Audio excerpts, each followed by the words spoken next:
২০০৯ সাল থেকে ভারত বাংলাদেশের জনগণের পরিবর্তে কেবল শেখ হাসিনার ওপর তার সমস্ত রাজনৈতিক পুঁজি বিনিয়োগ করেছিল। দিল্লির নীতি নির্ধারকরা সবসময় চীন ও পাকিস্তানের ভয় দেখিয়ে ঢাকাকে চাপে রাখতে চেয়েছে, কিন্তু এই ভয়ে ভারত এতটাই অন্ধ ছিল যে তারা বাংলাদেশের জনগণের পালস বুঝতে ব্যর্থ হয়েছে।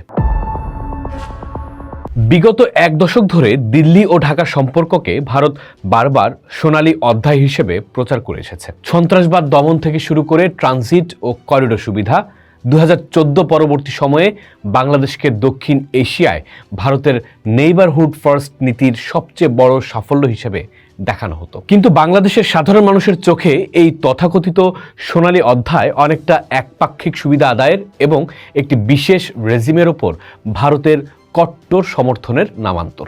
2024 সালের 5 আগস্ট ছাত্র জনতার গণ অভ্যুত্থানে শেখ হাসিনার পতন এবং তার ভারতে পলায়ন সেই সাজানো বাগান তছনছ করে দিয়েছে। প্রশ্ন উঠেছে, দিল্লি কি একটি বন্ধুরাষ্ট্র হারিয়েছে, নাকি তাদের দীর্ঘদিনের লালিত আধিপত্যবাদের চূড়ান্ত পতন ঘটেছে? 2009 সাল থেকে ভারত বাংলাদেশের জনগণের পরিবর্তে কেবল শেখ হাসিনার ওপর তার সমস্ত রাজনৈতিক পুঁজি বিনিয়োগ করেছিল। দ্বিপাক্ষিক বাণিজ্য $14 বিলিয়ন ছাড়ানো বা $8 বিলিয়ন ঋণের গল্প শোনানো হলেও বাংলাদেশের মানুষ দেখেছে ভিন্ন চিত্র। ভারতের উত্তর পূর্বাঞ্চলের নিরাপত্তা নিশ্চিত করতে ঢাকা যা করেছে তাকে দিল্লি প্রশংসনীয় বলছে, কিন্তু তিস্তার পানি বা সীমান্তে বিএসএফের গুলিতে বাংলাদেশি হত্যা নিয়ে ভারতের কৌশলগত নীরবতা মানুষকে ক্ষুব্ধ করেছে। ভারত ধরে নিয়েছিল ঢাকায় একটি অনুগত সরকার থাকলে তাদের স্বার্থ চিরস্থায়ী হবে। ফলে বাংলাদেশের গণতন্ত্র, মানবাধিকার বা ভোটাধিকার হরণ নিয়ে যখন পশ্চিমা বিশ্ব সরব ছিল, তখন ভারতকে অভ্যন্তরীণ বিষয় বলে এড়িয়ে গেছে। এই অন্ধ সমর্থন বাংলাদেশের মানুষকে এই বিশ্বাসে উপনীত করেছে যে শেখ হাসিনার স্বৈরাচারী হয়ে ওঠার পেছনে দিল্লির প্রত্যক্ষ মদত ছিল।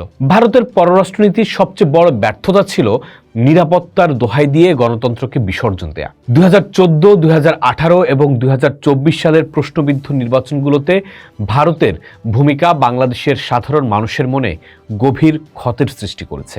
যখন বিরোধী দলগুলো নিশ্চিহ্ন হয়ে যাচ্ছিল এবং তরুণ প্রজন্মের কণ্ঠরোধ করা হচ্ছিল, তখন ভারত স্ট্যাটাসকো বা স্থিতাবস্থার বজায় রাখার স্বার্থে সেই নিপীড়নকে পরোক্ষ বৈধতা দিয়েছে। আজ যখন শেখ হাসিনা ভারতে আশ্রয় নিয়েছেন এবং বাংলাদেশের ট্রাইব্যুনালে তার বিচার হচ্ছে, তখন ভারতের অবস্থান আরও পরিষ্কার হয়েছে।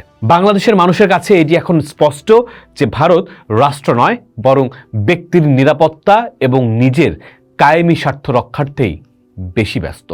দীর্ঘদিন ধরে ভারত 1971 সালের মহান মুক্তিযুদ্ধে তাদের সহযোগিতার কথা স্মরণ করিয়ে দিয়ে এক ধরনের কৃতজ্ঞতার দায় চাপিয়ে রাখতে চেয়েছে, কিন্তু তারা ভুলে গিয়েছিল যে বাংলাদেশে একটি বিশাল প্রজন্মগত পরিবর্তন ঘটে গেছে। জনসংখ্যার 45% বেশি এখন তরুণ, যারা 71 দেখেনি। তারা ভারতকে মূল্যায়ন করে বর্তমান আচরণের ভিত্তিতে। এই জেনজি প্রজন্ম তাই ভারতকে মুক্তিদাতা হিসেবে দেখে না, দেখে এক আগ্রাসী প্রতিবেশী হিসেবে। তারা দেখেছে ভারতের স্বার্থে ট্রানজিট দেয়া হয়, বন্দর খুলে দেওয়া হয়, কিন্তু বিনিময়ে বাংলাদেশ পায় কেবল আশ্বাস। ঐতিহাসিক দোহাই দিয়ে বর্তমানের অশুভ সম্পর্ক এবং রাজনৈতিক হস্তক্ষেপকে তারা প্রত্যাখ্যান করেছে। 71-এর আবেগ দিয়ে এখন আর বর্তমানের আধিপত্যবাদকে ঢেকে রাখা সম্ভব নয়। রেলপথ, নৌপথ এবং বন্দর ব্যবহারের মাধ্যমে ভারতের উত্তর পূর্বাঞ্চলের সঙ্গে যোগাযোগ সহজ করেছে, যাকে কানেক্টিভিটির মোড়কে উপস্থাপন করা হয়। কিন্তু বাংলাদেশের জনগণ একে দেখেছে করিডোর সুবিধা হিসেবে। বাংলাদেশের মানুষের জনমনে এই ধারণা বদ্ধমূল হয়েছে যে এসব অবকাঠামো প্রকল্প বাংলাদেশের অর্থনীতিকে চাঙ্গা করার বদলে ভারতের কৌশলগত সুবিধাই নিশ্চিত করেছে বেশি।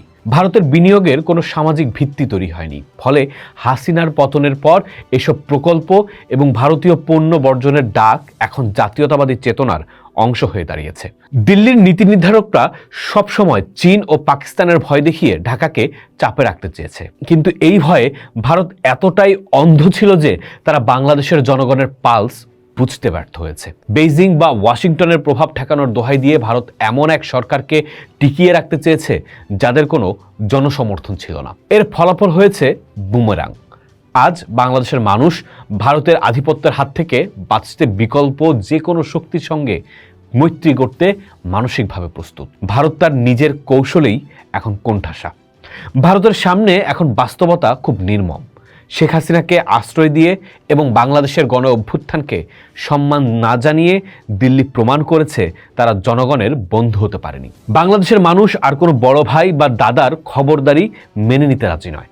সোনালী অধ্যায়ের নামে যে অসম সম্পর্কের ইমারত গড়ে তোলা হয়েছে তা ধসে পড়েছে। ভারত যদি এখনো মনে করে যে কোনো একটি দল বা ব্যক্তিকে ক্ষমতায় বসিয়ে তারা বাংলাদেশে নিজেদের প্রভাব বজায় রাখবে, তবে তারা বোকার স্বর্গে বাস করছে। বাংলাদেশের জনগণের এখন যে আপোষহীন মনোভাব তা ভারতকে একটা বার্তা দেয়, আর তা হলো আধিপত্যবাদের নতজানু সম্পর্ক আর নয়, এখন সম্পর্ক হতে হবে সমতার ভিত্তিতে, চোখে চোখ রেখে। পোস্ট দেখুন, ভাবুন, করুন, থাকুন পোস্টের সাথেই।